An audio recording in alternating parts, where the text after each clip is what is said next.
The Longest Christmas List Ever by Gregg and Evan Spiridellis.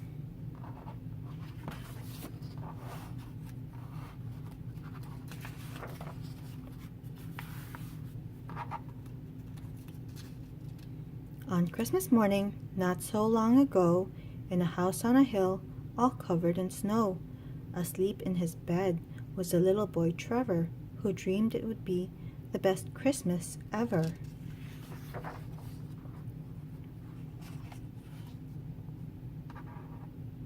His parents were snoring at 5:45 when Trevor crashed into their bed with a dive. Wake up, you gotta come see all of the presents stacked under the tree.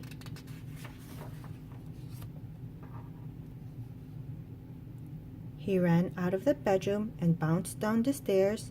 There wasn't a doubt that St. Nick had been there.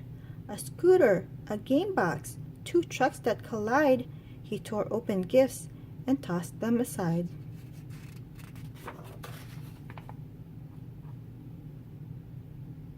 Then it suddenly hit him. The one thing he'd missed, a fluffy brown puppy, was not on my list. Trevor knew what to do, and he didn't postpone it.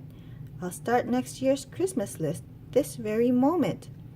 He snatched up a notepad, a pen, and a seat, and started his list at the top of the sheet.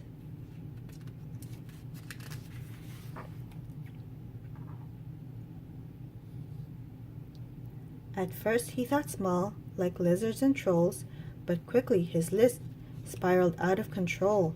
A remote-controlled plane with a camera inside, an invisible robot that's easy to hide.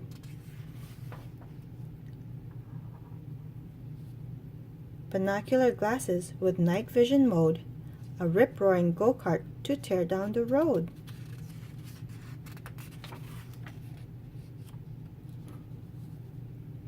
Suction cup shoes to walk on the ceiling, a nuclear jetpack.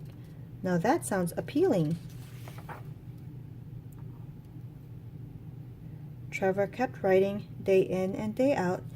His pads filled up boxes, now scattered about. They spilled out of his room and into the hall, then snaked down the stairway and climbed up the wall.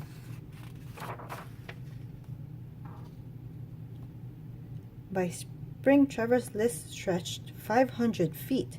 By summer, it made its way onto Main Street.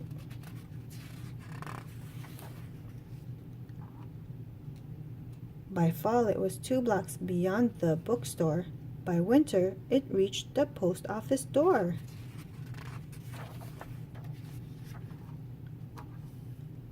Trevor stepped up to the counter inside.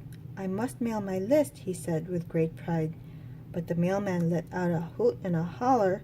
To send this whole list would cost $6 trillion.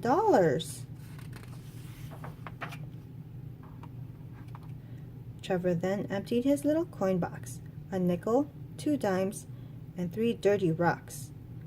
One bit of advice: if you've got just a quarter, go back to your list and make it much shorter.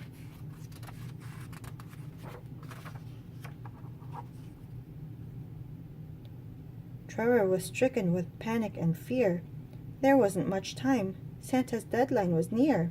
He worked day and night without breaks to eat to try and squeeze everything onto one sheet. But time it was short, and his letter tremendous. He missed Santa's deadline and felt plain horrendous.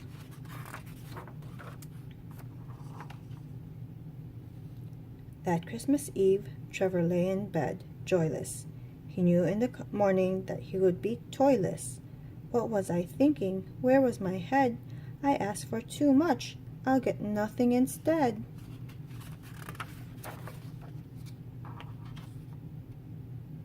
In the morning he trudged down the stairs without glee, certain there'd be nothing under the tree. But Mom and Dad must have sent Santa a letter, 'cause a puppy appeared and pounced little Trevor.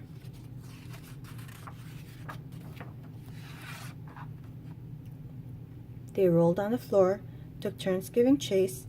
Trevor squealed in delight at the licks on his face. His prior mistake was now perfectly clear. It takes love, not toys, to bring Christmas cheer.